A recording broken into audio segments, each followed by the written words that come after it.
जय गुरुदेव। और दोस्तों, मेरे चैनल सिद्ध साबर मंत्र में आपका एक बार फिर से हार्दिक स्वागत है। और देखिए, मैंने पिछले जो वीडियो आपको दी थी उसमें भी एक ज्ञानप्रदक कहानी मैंने आपको दी थी, ठीक है। तो आज इस वीडियो में भी मैं आपको एक ऐसी ही ज्ञानवर्धक जो कहानी है वो आपको मैं इसमें बता रहा हूँ। देखिए, कहते हैं ना कि भगवान जो करता है वो अच्छा ही करता है, क्योंकि उस परमपिता परमेश्वर की जो लीलाएं हैं या फिर हमें जो दुख सुख मिल रहे हैं वो भी हमारे ही कर्मों के कारण होता है, चाहे वो हमारे पिछले जन्म के कर्म हो या इस जन्म के हों, क्योंकि उनका लेखा जोखा तो उस प्रभु के ही पास है, हमारे पास कुछ नहीं है। और दंड मिलना या हमें उपहार मिलना वो भी सब उसी के हाथ में है, और वो कभी कोई गलत नहीं करता। वो जो न्याय करता है ना, वो आपके कर्मों के आधार पर ही बिल्कुल 100% आपको न्याय देता है। गलत किया तो गलत आपको फल भुगतना पड़ेगा, अच्छा किया तो फिर आपको अच्छा फल भुगतना पड़ेगा। ये संसार का नियम है। तो देखिए, आज जो ये कहानी है ये मैं आपको सुना रहा हूँ। देखिए, एक जमींदार थे गंगाराम पटेल, और गंगाराम पटेल ने मन बनाया कि हम कहीं यात्रा पर चलते हैं। तो उन्होंने सोचा कि भाई यात्रा पर जा रहे हैं, तो वो जो जमींदार तो थे ही, पहले जमींदारी चलती थी। तो उन्होंने क्या किया कि जो उनका नाई था बुलाकी राम, तो बुलाकी दास को जो है उन्होंने नाई को अपने साथ ले लिया। उनसे कहा कि भाई आपको हमारे साथ चलना है, क्योंकि अब खाना दाना कौन बनाए, और साथ में ही घोड़ा था तो उसके लिए भी खाने की व्यवस्था करना, चारे की व्यवस्था करना, या फिर बाजार से सामान लेकर के आना, क्योंकि जमींदार लोग तो जमींदारी होते थे उस वक्त के। तो उन्होंने नाई को आदेश दिया। अब नाई की नई नई शादी हुई थी। नाई सोचने लगा कि भाई अगर मैं गंगाराम पटेल जी के साथ चला जाऊंगा तो यार मेरी तो नई नई पत्नी की शादी हुई है और मेरी तो शादी हुई है, तो अब मुझे अपनी पत्नी के साथ रहना चाहिए। तो उन्होंने क्या शर्त रखी कि भाई मैं तुमसे एक सवाल पूछूंगा, हर रोज एक सवाल पूछूंगा, और जो अगर आपने मुझे जवाब नहीं दिया तो मैं वहीं से वापस लौट आऊंगा। क्योंकि वो समझते थे कि भाई गंगाराम पटेल जवाब नहीं दे पाएंगे तो तू वहाँ से वापस अपने घर चले आना। उन्होंने ये शर्त रखी, ठीक है। तो गंगाराम पटेल ने कहा कि भाई ठीक है, जब मैं तुमको जवाब नहीं दे पाऊंगा तो तुम वापस लौट आना, ठीक है। तो ऐसे ही चलते चलते मैंने अभी आपको पिछले वीडियो में जो एक जूनागढ़ की जो कहानी सुनाई थी आपको, तो आज जो नई कहानी है तो उसमें क्या हुआ कि जब वो जूनागढ़ से प्रातः उठ करके गंगाराम पटेल और बुलाकी दास जो थे वो नित्य शौच कर्म से फारिग हुए और नाश्ता करके अपना सामान जो उन्होंने संभाला। इसके बाद वो जूनागढ़ से प्रस्थान उन्होंने किया। रास्ते में उन्होंने देखा कि क्षेत्र में निवास जो थे वो बड़े धार्मिक, दयालु और धनाढ्य हैं जो लोग वहाँ के थे। उन्होंने रास्ते में बहुत से मंदिर भी देखे जहाँ बड़े बड़े भंडारे लगे हुए थे। वहीं जो महात्मा थे, कुछ भूखे लोग थे, उनको भोजन दिया जा रहा था। इस प्रकार के अनेक दृश्य उन्होंने देखते हुए वो भावनगर आ गए। अब भावनगर गुजरात का एक प्रसिद्ध शहर है। यहाँ शहर के किनारे एक सुंदर बाग में वो आकर के ठहर गए। अब बुलाकी नाई ने सब जो सामान था वो ठीक प्रकार से लगा लिया, और उसके बाद गंगाराम पटेल ने 50 रुपये बाजार से सामान लाने को दिए। अब बुलाकी दास जो था खाने के लिए सामान लेकर के बाजार से जिस समय वापस आ रहा था तो उसने देखा कि एक बहुत बड़ा जल्लूस निकल रहा है, और उसमें एक वृद्ध पुरुष है और एक वृद्ध महिला है। इनका एक स्थान पर अभिनंदन हो रहा था, मतलब कि उनका स्वागत हो रहा था।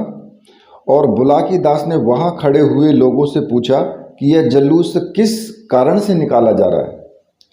तो लोगों ने उसे बताया कि यह वृद्ध और जो वृद्धा है, यानी कि ये बूढ़ा और ये बुढ़िया दोनों पति पत्नी हैं, और पिछले कई साल पहले इन्हें मृत घोषित कर दिया गया था।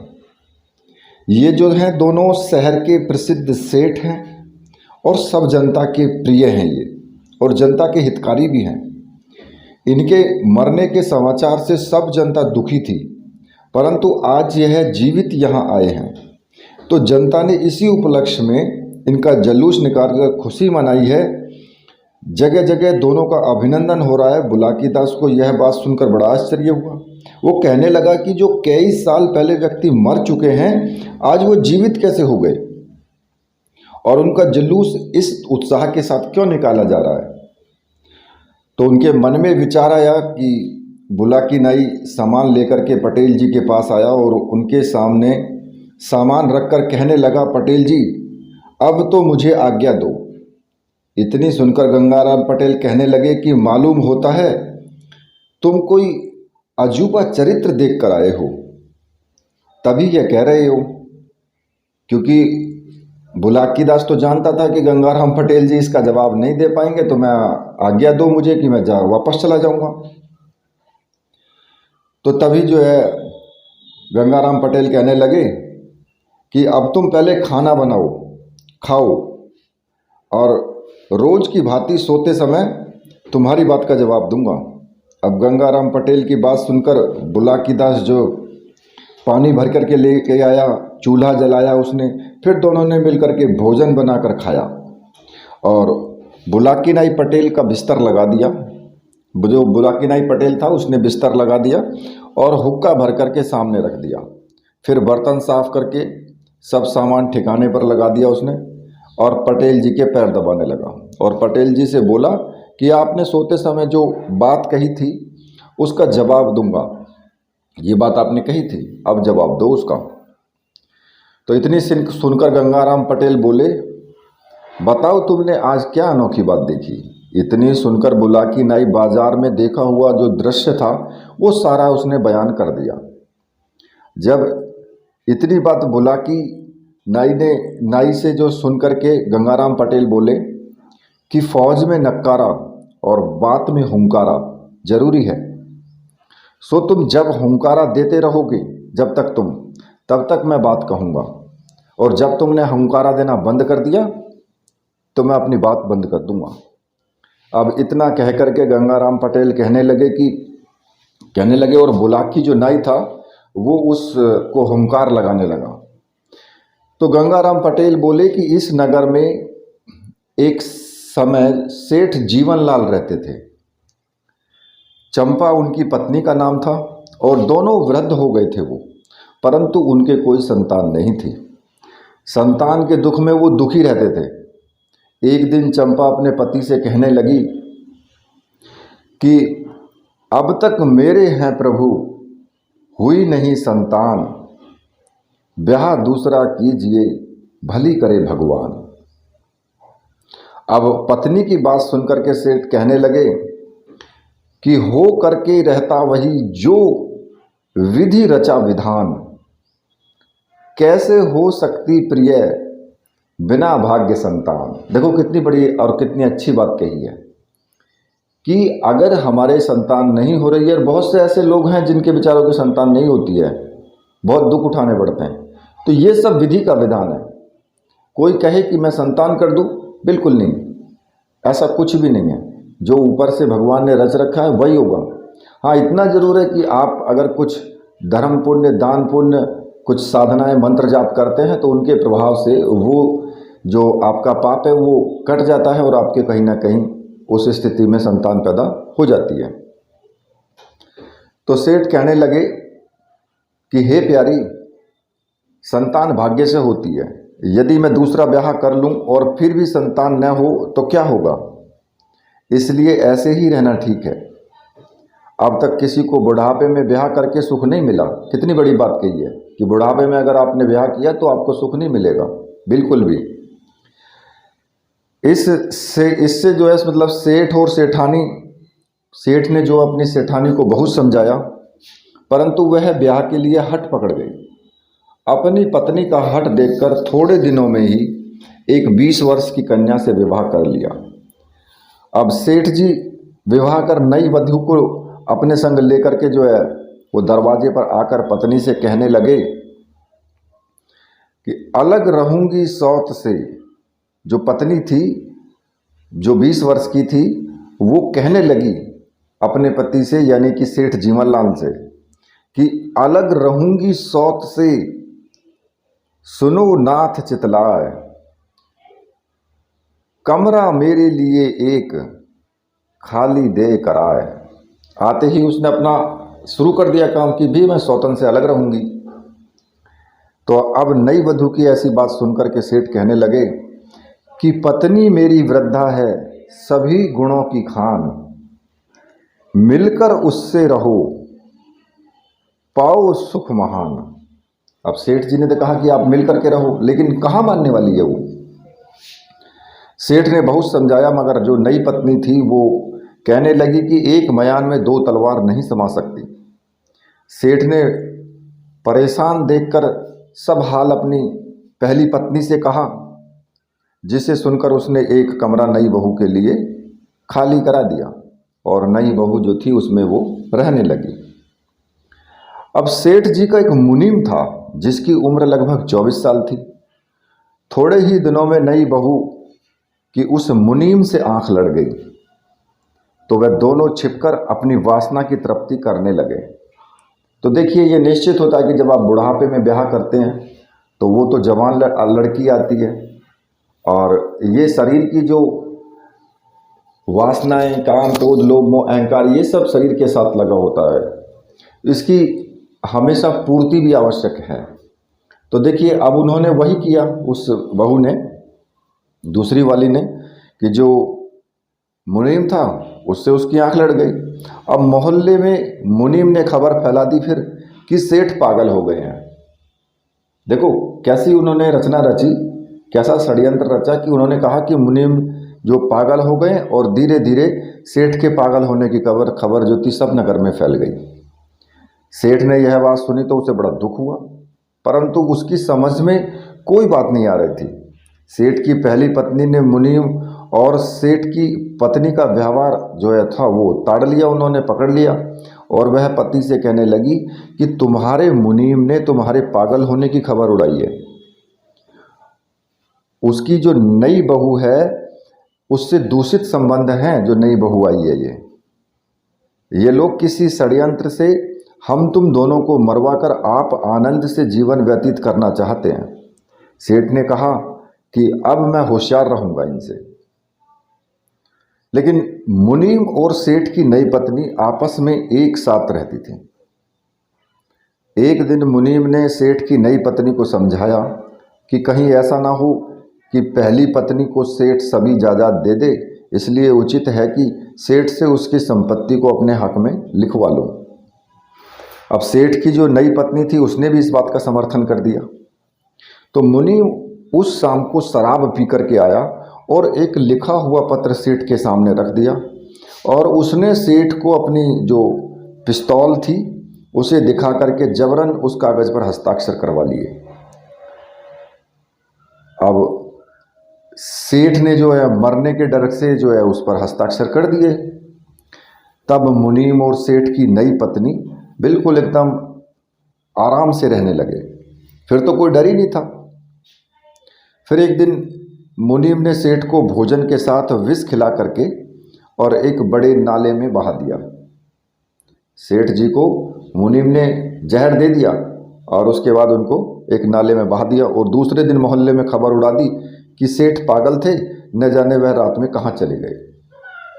अब यह बात सुनकर के सभी लोग बहुत दुखी हुए, क्योंकि वो तो सभी लोगों के प्यारे थे सेठ जी। तो अब पहली बहू के दुख का ठिकाना भी नहीं रहा, क्योंकि जो पहली थी तो बेचारी बहुत रोई, मगर क्या करती।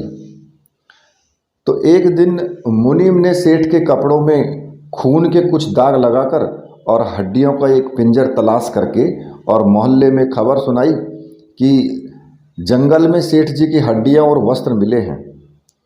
ऐसा मालूम होता है कि उन्हें जंगल में कोई जानवर खा गया। तो मोहल्ले के जो लोग थे वहां गए और सेठ के कपड़े और हड्डियों के पिंजर को उठा लाए, और रीति रिवाज से उनका दाह संस्कार कर दिया गया। अब सेठ की जो नई पत्नी और मुनीम थे वो पति पत्नी की भांति ही मकान में फिर तो निडर होकर के रहने लगे वो। और सेठ की जो पहले वाली पत्नी थी उसको दुख पहुंचाने लगे, उसको दुखी करने लगे वो। वह कहने लगी कि मैं सेठ की पत्नी हूँ, उसकी संपत्ति मालिक हूँ, मुझे सेठ के मरने की बात में भी बहुत से लोगों का षड्यंत्र दिखता है। मैं यह सब बात पुलिस को बताऊंगी। और यह सुनकर के मुनीम और जो सेठ की नई पत्नी ने दोनों ने विचार किया कि मामला ताज़ा है, इसलिए थोड़े दिन तो इसे सुख से रखना चाहिए। फिर उसको वो थोड़ा सुखी रखने लगे जिससे ये जो सेठ को भूल जाए और फिर इसका भी हम इंतजाम कर देंगे। अब यह विचार कर सेठ की जो पत्नी थी वो बनावटी प्रेम दिखा करके उसकी खुशामद की और कहा कि मुझसे बड़ी हो, मैंने बड़ी भूल की है, मैंने तुम्हें बहुत कष्ट दिया है, अब कष्ट नहीं दूंगी, तुम्हें बड़ी बहन बना करके रखूंगी। जो नई पत्नी थी उसने पुरानी पत्नी से कहा ये बात। अब जिस नाले में सेठ को जहर खिला करके फेंका गया था, आगे चलकर उसके किनारे एक महात्मा की कुटिया थी। तो महात्मा की नज़र सेठ की लाश पर पड़ी, वो बहती हुई आ रही थी। तो महात्मा ने उस लाश को निकलवाया। उसने देखा कि वह मरा नहीं है बल्कि किसी ने इसको जहर दिया है। तो महात्मा ने जड़ी बूटी से उसका इलाज किया और सेठ का विष उतर गया। अब उसे होश आ गया। तो महात्मा ने उसे अच्छी तरह से अपने पास रखा, जिससे कुछ दिनों में वह एकदम स्वस्थ हो गया। और वो जो सेठ था वो महात्मा का शिष्य होकर उसी स्थान पर भगवान का भजन करने लगा। वो अब उसका हृदय समाज से ऐसी घृणा करने लगा कि उसने अपने घर जाने का विचार भी छोड़ दिया। उधर जो मुनीम था वो अपने आनंद पूर्वक सेठ की नई पत्नी के साथ विहार करता रहा। एक दिन उसने अपनी पत्नी को भी, जो पहली पत्नी थी सेठ जी की, तो उसने एक दिन जो पहली पत्नी को भी विष दे करके और अपने नौकर से रात में ही उसी नाले में फेंकवा दिया उसको भी। और महल में खबर कर दी कि सेठ की मृत्यु से दुखी होकर उनकी पत्नी न जाने कहाँ चली गई। जब यह बात मोहल्ले वालों ने सुनी तो उन्हें बहुत दुख हुआ, परंतु करते भी क्या। अब सेठ की जो वृद्ध पत्नी की लाश भी उसी नाले में बहती हुई और उसी महात्मा की कुटिया के पास पहुंच गई। तो महात्मा ने उसको भी निकलवाया और उसका भी जड़ी बूटियों से फिर इलाज करके और जो उसको जहर दिया गया था उसको दूर किया। और जब उसे होश आया तो सेठ ने बताया कि यह तो मेरी पत्नी है। अब ये सुनकर महात्मा बहुत प्रसन्न हुआ और वह जो स्त्री थी उसको भी उसने वहीं पर रखा। जब वह पूर्ण रूप से स्वस्थ हो गई तो उसने भी उस कुटिया में रहकर भगवान का भजन करने का विचार कर लिया और अपने पति के साथ कुटिया में रहकर भगवान का भजन और महात्मा जी की वो सेवा करने लगी। अब महात्मा ने उन दोनों को समझाया कि जल्दी से जल्दी ही ऐसा समय आने वाला है कि मैं तुम्हें इस कुटी से तुम्हारे मकान को ले चलूँगा, जहाँ पर तुम्हारा घर है वहाँ तुम्हारे घर मैं ले चलूँगा तुम्हें। पति पत्नी दोनों ने महात्मा की आज्ञा जो है वो अपने स्रोधार्य मान करके उनके वचनों को मानने का वचन दिया।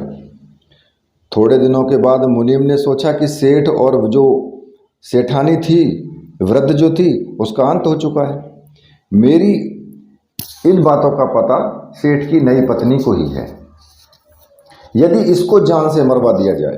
अब देखो मुनीम ने क्या किया कि इसी को पता है मेरी जो पहली पत्नी है, जो मेरी पत्नी है, ये सेठ की जो 20 वर्ष की दूसरी शादी की थी जिससे मुनीम के संबंध थे, कि इसी को पता है कि मैंने सेठ जी और सेठानी को मरवा दिया है, तो मैं इसको भी अब मरवा दूं। अगर मैं इसको जान से मरवा दूंगा तो मैं सारी जायदाद का अकेला ही मालिक बन जाऊंगा। तो उसने क्या किया कि अपने एक नौकर से, जिसने सेठ और सेठानी को जहर दिया था, उसे 5,000 रुपये देने का वादा करके अपनी ओर मिला लिया और रात में ही सेठ जी की सोती हुई जो नई बहू थी उसको चाकू से मार करके और गड्ढा खोद करके उसमें गड़वा दिया। जब नौकर ने 5,000 रुपये मांगे तो अब मुनीम ने क्या किया कि उसे मारने के लिए पिस्तौल दिखा दी। जो नौकर जो था वो मुनीम की मनसा को समझ गया और वहाँ से भागकर वो पुलिस के दफ्तर में पहुँच गया।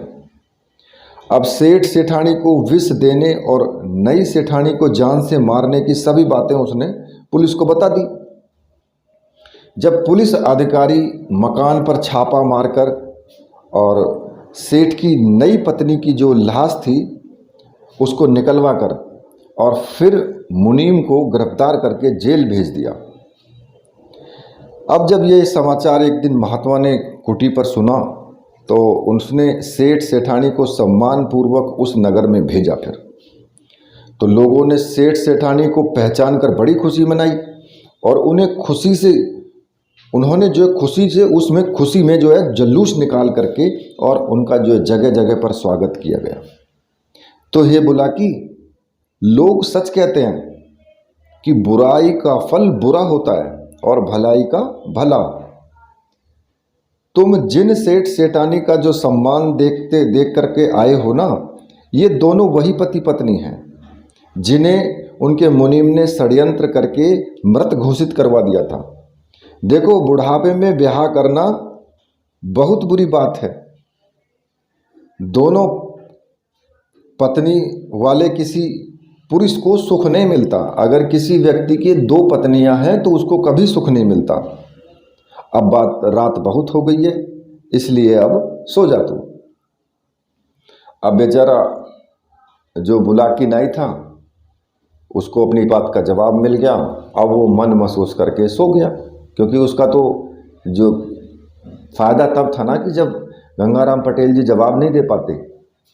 तो देखिए, ये सच्चाई है कि जिसके 2 पत्नियां होती हैं उसको कभी सुख मिलता ही नहीं है। और ये भी सच्चाई है कि अगर आपकी उम्र ज़्यादा है और पत्नी की उम्र आपसे बहुत कम है तो फिर वहाँ भी आपके लिए खतरा ही पैदा हो जाता है। और ये भी सच है कि संतान के लिए दूसरी शादी करना ये एक बेकार की बातें हैं। अगर आपको संतान का सुख मिलता तो आपको उसी पत्नी से मिल जाता जो आपकी पहली पत्नी है। अगर संतान का सुख उससे नहीं मिल रहा है ना, तो दूसरी से भी सुख की कामना मत करो, क्योंकि ये सब भगवान की दी हुई औलादें होती है कि भाई भगवान हमको औलाद दे, तो ये सब उसी की कृपा से होता है। और आपके जो पाप पुण्य के जो कर्म होते हैं उन्हीं के अनुसार ये सब आपको दंड मिलते हैं। तो इसमें आपको अब किसी भी प्रकार का हस्तक्षेप करें, इसमें आप नहीं कुछ भी कर सकते हैं। ठीक है, तो ये देखिए कहानी आपको मैंने सुनाई है, एक धार्मिक कहानी। और इसी के साथ अब मैं वीडियो को यहीं पर समाप्त करता हूँ। तो मेरे साथ बोलिए बोलिए वीर बजरंगबली हनुमान जी महाराज की जय। बोलिए मेरे परमहंस गुरुदेव की जय।